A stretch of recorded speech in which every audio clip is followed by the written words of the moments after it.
Hello everybody. Hello everybody. Welcome back.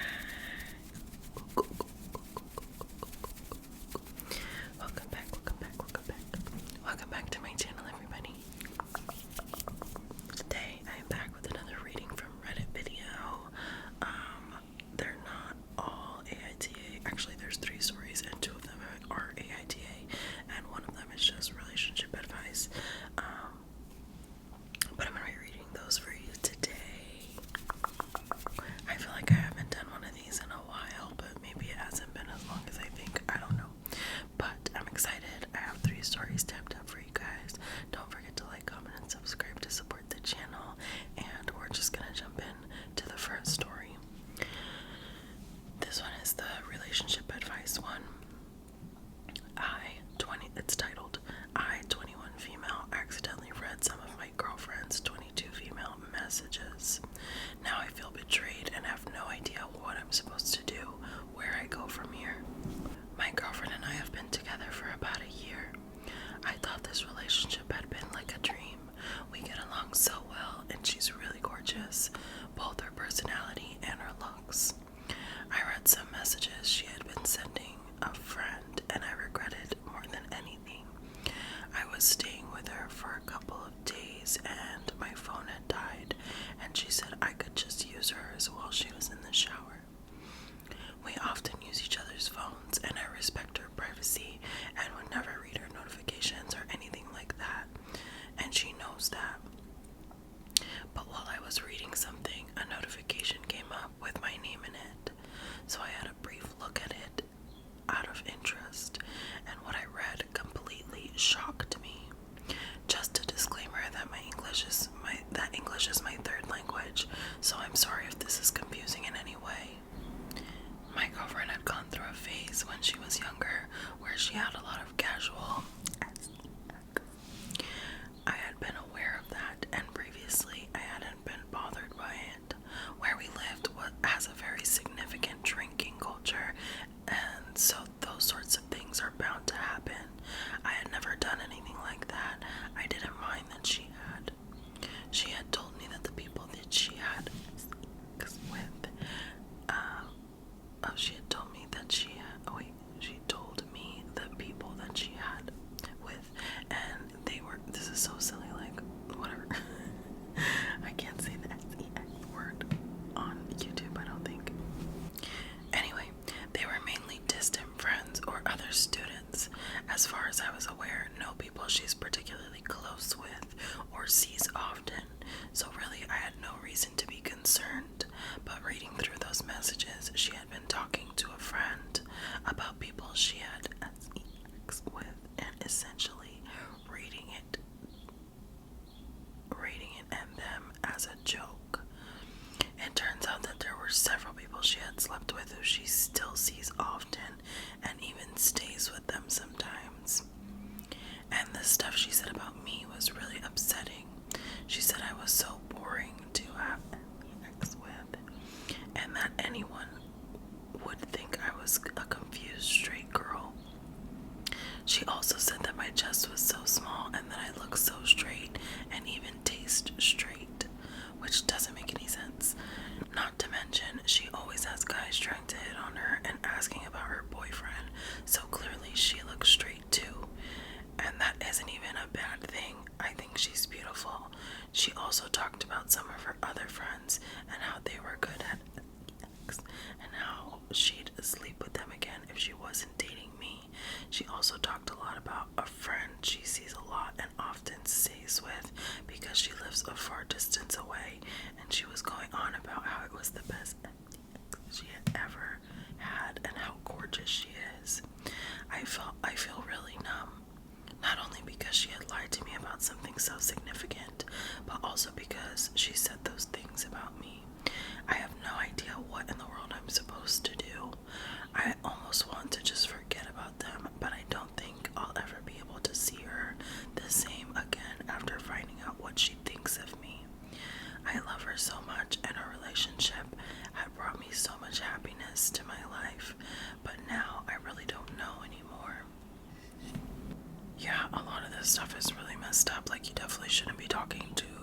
friends about your partner like that when your partner is unaware. That's like conversations that you should probably have with your partner. If you feel like your intimacy is boring, then you should have that conversation with them. And then you're like letting your partner use your phone while you're in the middle of this conversation. It's like you wanted them to find out about it. It's very icky. I don't like it. Not a fan. Yeah, I feel bad for this girl, and she should probably just end the relationship at this point because obviously they're not on the same page. Let's read a comment or two. First comment says, I think you shouldn't be with a person who talks about you like that.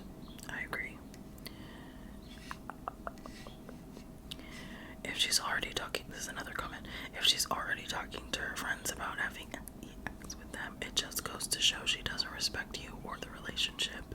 With these other friends she stays around, how can you trust that she hasn't cheated already? If she truly loves you, she wouldn't be talking about you like that or belittling you behind your back. Eventually you will have to talk this out with her at some point. This will eat you up inside the longer you not say anything to her. Just remember what you deserve, and someone that truly loves you wouldn't do this to you. I absolutely agree. OB needs to cut this relationship short, I think. Alright, let's move on to the next one. AITA for grounding my daughter for ruining our vacation. It's already voted a-hole poo mode, like POO mode. I don't know what that means, but I'm excited to read it. Okay, all of these stories are like a little bit long, but that's okay. There's only 3 of them. Okay, my husband, daughter 15, stepkids 13 and 16, and I just came back from a 2-week vacation. My daughter is very smart and is very good at a lot of things. She's also very competitive. My husband is also very competitive. My daughter started off this vacation by telling my husband there was a Sudoku on the plane and explaining how to play. He didn't know that she's been playing Sudoku for months. She made a bet with him that if she finishes the hardest level first, he'd buy her Wi-Fi for the flight. And if he finished first, she'd share a bed with his younger daughter on the trip. His younger daughter was complaining about sharing with his oldest because she kicks and sleeps in the middle of the bed. She beat him and pestered him until he bought the Wi-Fi. When we got there, she challenged him to races on land and in the pool. She's won medals at state track meets and has been swimming since she was 2. Every day she'd challenge him to something, win, and he'd have to buy her something from the resort or local shops. My husband was getting sick of losing, and my stepdaughters were upset that their dad was buying her stuff and not them. So I told my daughter she either couldn't compete with her stepdad or she had to let him win. She decided to tell her stepdad that she wasn't allowed to compete with him anymore because he couldn't handle losing. This made them start to argue, so I told her that if she didn't keep it up, she'd be grounded to the resort for the rest of the trip, a little over a week at this point. She decided to test me, so I stuck to my word, and she was left at the resort while the rest of us went out every day. The vacation was much more enjoyable without her turning everything into a competition, but she told her dad when she got back that we grounded her, and he's mad at me now for leaving her there and excluding her from the vacation because my husband couldn't act like an adult. I told him my daughter was warned to stop, but she decided to test me, and now he's forcing her to stick to the custody schedule. Technically, I have her every other weekend, but he was letting her go back and forth when she wanted, and is threatening to go to court for child support and back pay. AITA for grounding her for ruining the vacation. Y'all. I absolutely think she's the a-hole. Her kid is 15 and her husband should have probably just been like, no, I'm not competing with you. No, I'm not making this bet. You're a full-blown adult. Just say no. Like, it's not hard. You want to blame your daughter for ruining the vacation. Like, she's just trying to have fun. She's a 15-year-old kid. Alright, let's read a comment or two. First comment says, "You are the a-hole, and unfortunately, so is your husband because he can't stop accepting competitive bets from his 15-year-old stepdaughter, then being upset when he consistently loses to her. You should have told him to simply tell her no thanks whenever she offered to race him or otherwise compete against him in any way. He should have then decided that would be the wisest and most mature way to handle the situation. Nothing wrong with asking your daughter to stop trying to get your husband to compete against her during the vacation, or at least asking that she stop asking for rewards if she wins. But she is the child in this situation. It should have been up to the two adults, you and your husband, to figure out a way to put a stop to the competitions. Hubby could simply decline to compete. Problem solved. No one is told to let him win, which is utter and complete BS, and I'm sure you know that. Now your poor parenting choices may be coming home to roost in an unexpected and unwanted way. You might have to pay child support and back pay. Were you ordered to pay child support but haven't been doing so, or not paying the full amount ordered? If so, that doesn't reflect well on you either. I suggest that you and your immature husband might benefit from several parenting classes. I hope you really think about how you handled this situation and how you can and should do better in the future." Yeah, that was kind of harsh. That commenter was like really giving it to them, but it's true. I don't know, like I said, you guys are the adults. You guys should be putting your foot down in a different way. Like, she's just a kid. Somebody said, in addition to taking bets from a teenager, he was taking stupid bets. She's the one who explains Sudoku to him, but didn't tell him she's been doing it. How do you not know your stepdaughter does a competitive track? Yeah.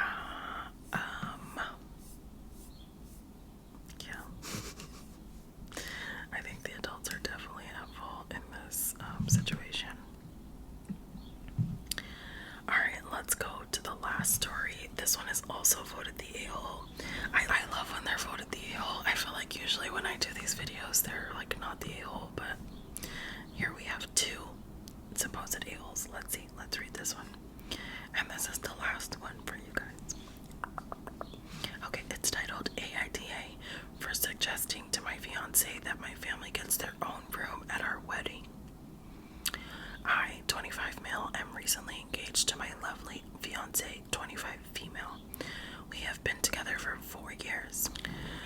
We have started general wedding planning. Her family is much bigger than mine, and she wants more of a party-type wedding with lots of music and dancing. My family is all a bit older than hers. She's the oldest sibling while I'm the youngest, and they aren't into big, loud weddings. They would prefer something quiet and more focused on socializing, and I would too. My fiance said we can do an extended cocktail hour and or start the reception later so there would be more time for quiet socializing, or even start the whole wedding earlier in the day so it wouldn't go as late. She also suggested that we could take our wedding photos before the ceremony so that we wouldn't have to miss cocktail hour to do them. I suggested that instead we find a venue with 2 separate rooms. That way her family could have a louder party in one, and mine could have a quiet reception in the other. It would be in the same venue, so each side could still go over to the other side to socialize. My fiance said she actually really hates the idea. She said she feels like that defeats the purpose of a wedding, which is supposed to symbolize the union of 2 people and their families. She also said she doesn't want to do that because she worries I'll spend the entire reception with my family, and that she'll have to choose between spending the night with me but ignoring her family, or being with her family but us basically being separate at our wedding. She also says she feels like the wedding we're planning is becoming less and less ours and more mine. She said this because she originally wanted a child-free, non-religious wedding, but compromised on a church ceremony with children allowed because that is what I want. AITA. So, like, yes, I do think that OP is in the wrong. Like the wife or like the fiance said, a wedding is supposed to be about the union of families and everybody's supposed to be together, and I feel like she's compromising enough, especially on all the things that she's already compromised on, like child-free, non-religious wedding. That's kind of important. Those are big things. And she's already compromised on that, and now she also has to compromise getting separate rooms. Like, it's just not, it doesn't seem fair. It doesn't add up. Like, it's just, yeah, like she said, it's about the union. It's about coming together, and she already said, like, let's extend the wedding. Let's have a longer cocktail hour. Like, she's trying to be accommodating, and I don't know, it just seems like OP's not really standing for it. Or, you know, he's just kind of asking too much, it seems. Let's read some comments. Alright, first comment says, "You're the a-hole. She's right. Your family is going to have to mingle with hers. That's what a wedding is." Quote, "They would prefer." Great. And then when they get married, they can have a wedding according to their preferences. It's not their wedding. It's yours and your fiance's. Yep. Another quote, "My fiance said we could do an extended cocktail hour and or start the reception later so there would be more time for quiet socializing, or even start the whole wedding earlier in the day so it wouldn't go as late. She also suggested we take our wedding photos before the ceremony so we wouldn't have to miss cocktail hour to do them." Those are reasonable compromises from her. You should pick one of those, like I said. Another quote, "She said this is because she originally wanted a child-free, non-religious wedding but compromised on a church ceremony with children allowed because that's what I want." And this is where you are the a-hole. This isn't a compromise. This is her deferring to you and your wishes. A compromise would have been either a religious service without kids or a secular service with kids. You're not looking to compromise, though. You're looking to dictate conditions. Weddings and marriages are about compromise and communication. Your future wife has already made a lot of concessions for you. Now it's your turn.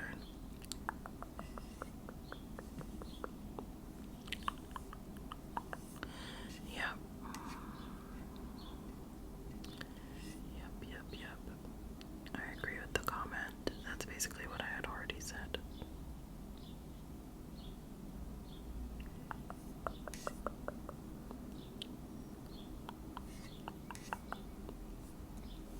I hate when the comments go so like far left, like you're not even talking about the story anymore, you're just having your own side conversations. But anyway, somebody said, "I'm here hoping she realizes they are not compatible and he doesn't